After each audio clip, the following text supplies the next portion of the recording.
один вопрос, который риторически хотелось бы провозгласить. Есть ли нужда и обязательно ли обращаться с молитвой к Божьей Матери? Вопрос. Есть ли нужда и обязательно ли? Мы ведь православные знаем, что ни Божья Матерь, ни Николай Угодник, ни какие святые Божьи никому еще никогда не помогли. В прямом смысле этого слова. Они молятся за нас Господу, и Господь за их молитву помогает нам. То есть, если помощь от них идет, то посредственно, через Господа. Не они напрямую, а Господь за их молитву.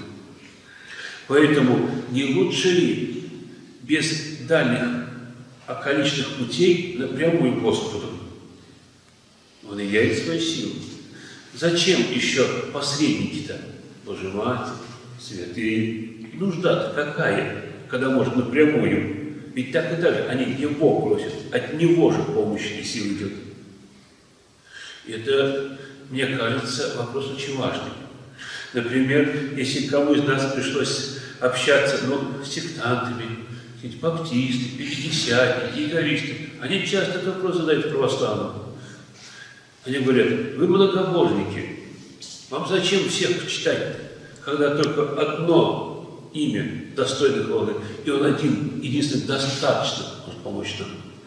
Вот, мои дорогие, мне кажется, это важно не просто там разобраться, а если в этот вопрос вникнуть и в ответ его, мы приобретем нечто очень важное для себя.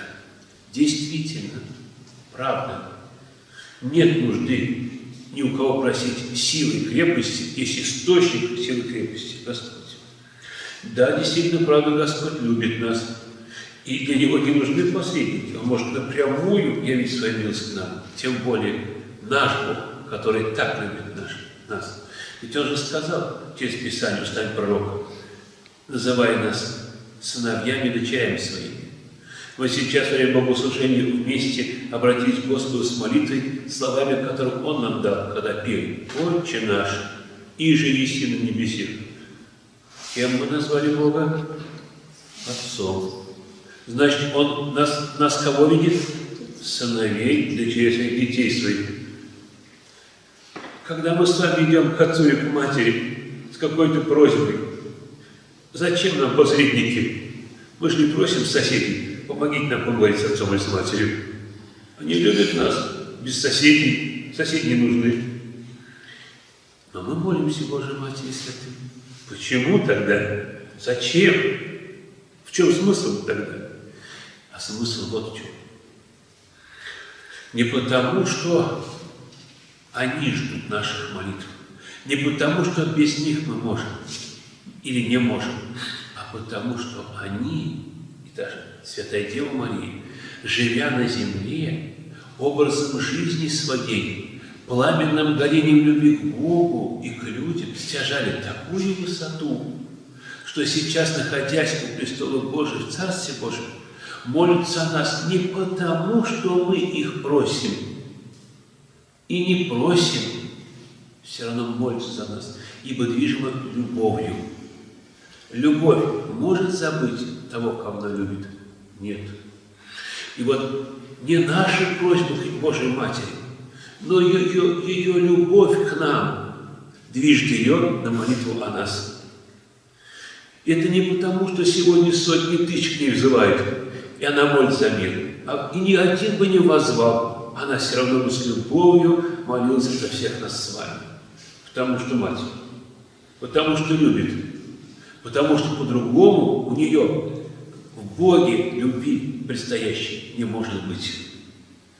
И поэтому мы-то, зная это, чувствуя ее любовь, с каким восторгом и обращаемся к ней, сознавая то, что ее любовь уже открыла для нас ее же сердце.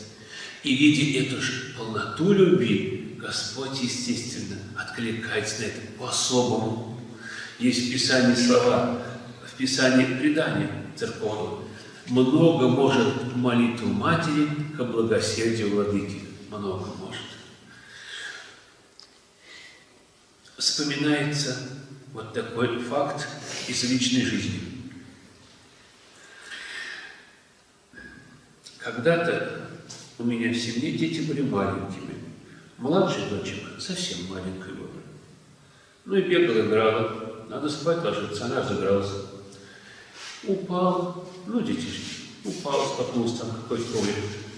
И вот этим местом бровью об уголок дивана, да крепко, и сразу прямо на глазах наливается гематома такая. Напугались, она напугалась, плачет, больно. Что делать? Побежали, скорую вызвали, те приехали, ее в больницу, ребенка, с матерью, жену, посадили, увезли, а в остальном я и двое сыновей, ее братья. Сидим, и душа болит, что там с ним, как она? И поняли, что простить не можем. Почему? Любовь не дает просто так сидеть, переживаем. А что мы же православные, мы же не можем переживать просто для того, чтобы нервы рвать. Мы переживаем деятельно. Поэтому это поняли, что мы должны делать. Что можем делать? Что мы сейчас можем? Молиться. Молиться. Я сказал, дети, давайте помолимся за Машеньку. Они с желанием. Мы открыли канон Божьей Матери, зажгли свечку, стали на коленочки, стали молиться. Ну, свой ребенок. Меня понять, как отца можно. Слезами и старал, получилось искренне. Но когда последний аминь сказал, встал с колен, поворачиваясь, а сыновья продолжает стоять в слезах и просит за свою сестренку. Второму уж не учился, первый только начало учиться в этом возрасте. Я посмотрел на них, и мое сердце умилилось. Вот это братья настоящие. Раз так, им жалко ее, раз они с такими слезами, и не вставая с колен, продолжают писать перед Богом. Я, земной человек, умилился, мое сердце взыграло от радости. А я несовершенный, грешный человек.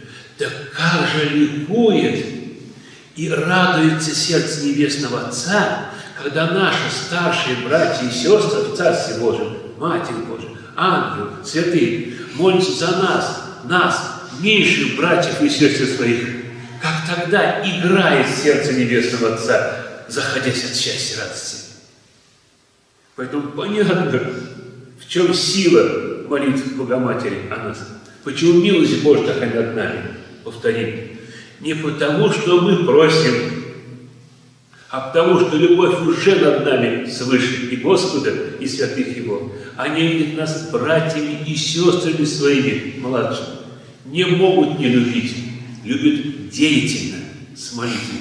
И поэтому в этот день мы не столько просим их, сколько благодарим за силу их любви, благодарим за их молитвы и понимаем, вот их-то любовью, их молитвами в этой живой и мир стоит. И эта любовь вызывает в нас ответный огонь. Загораются наши сердца. Они зажигают нас своей любовью и молитвой. И таким образом мир начинает исполняться благодати любви. Поэтому, именно поэтому мы, православные христиане, и обращаемся к нашим старшим, любящим, зная, что уже их любовь к нам есть.